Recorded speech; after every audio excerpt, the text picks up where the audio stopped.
Setelah evakuasi 67 korban ambruknya pondok pesantren Al-Ghazini di Sidoarjo, Jawa Timur, Menteri Pekerjaan Umum Dodi Hanggodo bilang, pembangunan ulang pondok pesantren kemungkinan bisa dilakukan menggunakan APBN. Kendati demikian, Dodi membuka peluang masuknya dana swasta untuk pembangunan pondok pesantren Al-Ghazini. Anggaran kan selama ini sebetulnya Ponpes itu ada di Kementerian Agama ya. Cuman kan ini ke kondisi darurat, yang di Sidoarjo pasti kita yang masuk. Kemudian sambil berjalannya waktu, insya Allah cukup lah. Insya Allah cuma dari APBN ya, tapi tidak menutup kemungkinan nanti kalau juga ada bantuan dari swasta kita pasti juga akan terima. Cuma sementara waktu dari APBN. Soal wacana penggunaan APBN untuk pembangunan kembali pondok pesantren Al-Ghazini, Wakil Ketua DPR Sufmi Dasko bilang, wacana ini belum final. Kata Dasko, DPR mendorong peran pemerintah dalam pengawasan bangunan pondok pesantren. Belum pada suatu kesimpulan, tapi pada intinya DPR RI akan mendorong juga pemerintah untuk memperhatikan bangunan-bangunan pesantren yang sudah lama dan tua untuk supaya dapat dibantu untuk mengantisipasi supaya tidak terjadi lagi hal-hal seperti yang kemarin terjadi. Ambruknya pondok pesantren Al-Ghazini Sidoarjo jadi momentum pendataan kondisi dan mitigasi pembangunan pondok pesantren. Soal ambruknya Ponpes Al-Ghazini, Presiden Prabowo Subianto minta Menko Bidang Pemberdayaan Masyarakat Muhaimin Iskandar memeriksa kondisi pondok pesantren di sejumlah daerah. Sementara terkait proses hukum, Polda Jawa Timur telah menemukan unsur pidana dalam kasus ambruknya Ponpes Al-Ghazini. Tim Liputan Kompas TV. Wacana penggunaan APBN untuk pembangunan Ponpes sudah mengemuka, lalu bagaimana mekanisme dan sikap DPR soal wacana ini?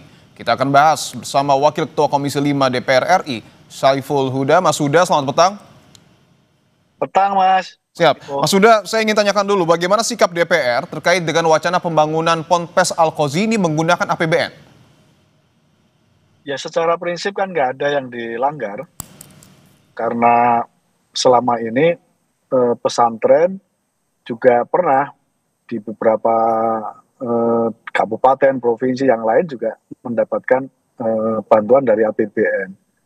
Terlebih-lebih menyangkut soal pesantren ini ada undang-undangnya sendiri, Mas. Nah, di dalamnya undang-undang pondok pesantren ini isunya juga terkait dengan infrastruktur pesantren. Jadi dari perspektif alokasi anggaran nggak ada yang masalah, nggak ada yang ditabrak. Karena begini Mas Huda, sejumlah anggota DPR juga turut, mengkritik terkait dengan wacana ini. Misalnya seharusnya dilakukan investigasi terlebih dahulu terkait dengan apa yang kemudian terjadi di Al-Ghazini dan perlu dilakukan kehati-hatian terkait penggunaan APBN. Tanggapan Anda? Ya, tentu terkait dengan ini itu hal lain sebenarnya. Bahwa itu perlu ada proses dan seterusnya, kan setahu saya sudah juga itu diproses oleh Polda Jatim. Jadi pada konteks itu tidak relevan kalau misalnya menolak pembangunan pesantren menggunakan APBN, karena yang sudah pernah terjadi, mandatori di dalam undang-undangnya juga sudah ada. Jadi tidak ada dilanggar sama sekali ketika APBN misalnya ingin membantu terkait dengan pembangunan infrastruktur pesantren. Yang kedua, Mas, pondok pesantren ini usianya hampir 180 tahun. Jadi pesantren ini sudah lebih dulu ada sebelum pemerintah negara ini diproklamasikan. Jadi menyangkut soal berbagai isu, soal IMB dan seterusnya, saya kira ini bagian dari perbaikan yang terus kita lakukan. Tapi fakta bahwa pesantren ini memang sudah ada puluhan tahun sebelum bangsa ini berdiri. Nah, dalam posisi itu ketika banyak kekurangan menyangkut soal keberadaan pondok pesantren, menurut saya ini bagian dari kelalaian pemerintah juga yang selama berpuluh-puluh tahun tidak hadir. Padahal pesantren yang di dalamnya ada sekolah itu mengambil peran apa yang tidak bisa dilakukan oleh pemerintah dalam rangka untuk mencerdaskan kehidupan berbangsa dan bernegara kita sebagaimana mandat dari pembukaan undang-undang dasar kita. Oke, bahwa secara prinsip memang tidak dilanggar, tapi juga tadi Anda menyebut ada kelalaian pemerintah terkait dengan mungkin revitalisasi pesantren. Ada juga suara dari anggota DPR lainnya meminta kepada pemerintah untuk berdiskusi terlebih dahulu dengan DPR RI. Sejauh ini pembahasan wacana pembangunan Ponpes Al-Qazi seperti apa? Apakah sudah ada komunikasi dengan pemerintah? Sebenarnya ya normal-normal saja. Pak Presiden sudah menginstruksikan supaya ada dalam situasi force majeure ini ada penanganan dan diberikan tanggung jawabnya kepada Kemenko PM, Pak Muhaimin misalnya. Ini proses yang wajar saja, dan misalnya ada penanganan yang sifatnya jangka pendek, jangka menengah, jangka panjang. Itu semuanya kan sudah disampaikan oleh Pak Presiden. Beliau punya komitmen kuat,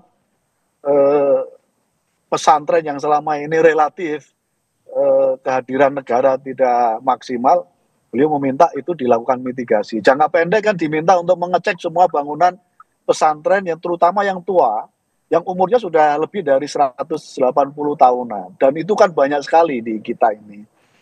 Nah, setelah dicek, jangka pendeknya lagi, apakah ini mau dibangun, pakai skema apa, kita serahkan pada pemerintah. Tapi prinsipnya pemerintah harus hadir menurut saya, karena itu ribuan peserta didik yang ada di pesantren-pesantren kita. Oke, artinya DPR akan menyetujui wacana terkait dengan penggunaan APBN untuk pembangunan Ponpes Al-Qazi, Mas Huda?